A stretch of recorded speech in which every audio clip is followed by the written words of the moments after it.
One of the central questions that people ask is, what's the meaning of life? A much more appropriate question, and a question from a spiritual and religious point of view, is what is it that God wants from us? That's the essential question of life. And this week's haftorah, the haftorah for Parshat Balak, I think gives a clear answer, and it's validated by many other very important sources. The prophet for the haftorah this week is Micah. We're not exactly sure of his dates, but it was sometime in the 8th century in the northern part of Israel, and his prophecies were just before it seems that Assyria came down and conquered the northern 10 tribes, which happened in 722 BCE. At the end of the prophetic portion this week, Micah says the following. He says, Higid lecha adam ma'atov.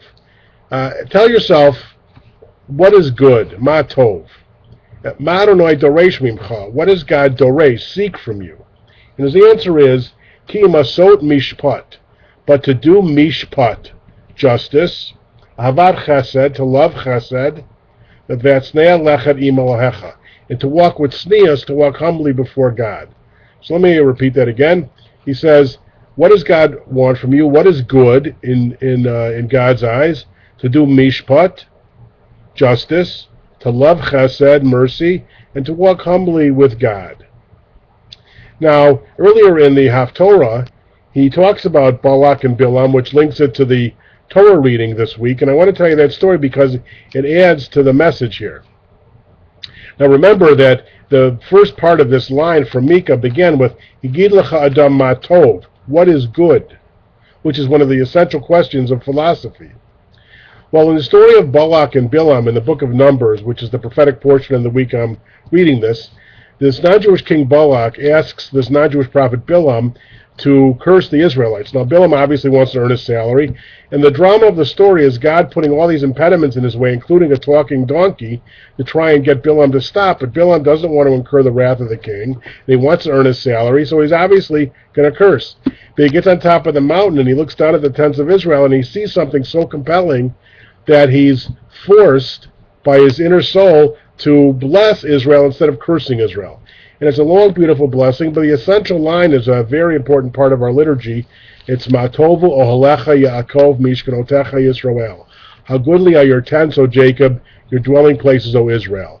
And it links to the Torah portion in the haftorah also by the use of Matovu ohalecha. How good are your tents, O Jacob, and your dwelling places, O Israel. And the rabbis wanted to know what is it that he saw that was so beautiful that it compelled him to incur the wrath of the king and to lose his salary, to be forced to bless. Just like I think if anybody takes a realistic look at Israel today, they're forced to bless the magnificent contributions that Israel is making to the world. Every day, another brilliant innovation to help save the world, including going to save the world from the water problem by their amazing prowess in desalination. But in any case, according to the rabbis, what can you see from the top of a mountain looking at tents?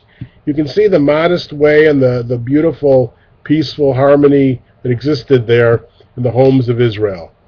And so we have here the prophet Balaam seeing the modesty and the beauty of the homes, inner homes, and we have Micah saying, what does God want from you? What is good?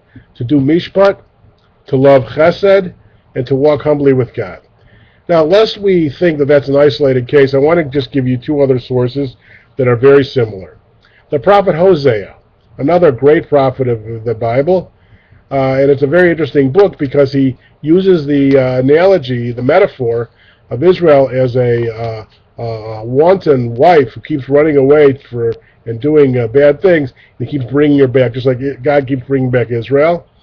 And he uses a line that we actually use when we put tefillin on in the morning. He says, Erastich li le'olam, I will be betrothed to you forever. And what's it based on? It's based on the same idea. It's based on tzedek and mishpat, righteousness and mishpat and justice, on chesed and rachamim. He uses the same words, mishpat and chesed, justice and mercy and righteousness and loving kindness, and emunah and faithfulness. And just one more source, just to make it clear. When God first called Abraham, the founder of Judaism and the founder of Western religion, to duty, And he's trying to tell Abraham what it is he wants mostly from him. In chapter Genesis 18:19, go look up that verse. It's a very beautiful verse.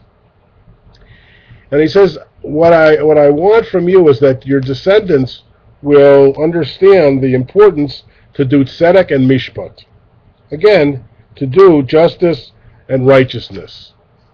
And that seems to be the key. And so when we ask the question, what is our role in life? What is it that God wants us to do?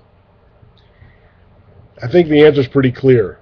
And there's a beautiful source in Isaiah, the great prophet Isaiah, who said, I looked out and saw injustice and wondered why there was no one to intervene. And so we have here the terms of what God wants most from us and what God considers to be good, what God desires. God desires us to do justice and righteousness, mishpat and tzedek, to love chesed and rachamim, mercy and compassion, to walk humbly with God, to have faith in God. And the beautiful haftorah this week and the beautiful story of Balak, I think, makes this point as powerfully as ever possibly could be made in any other source.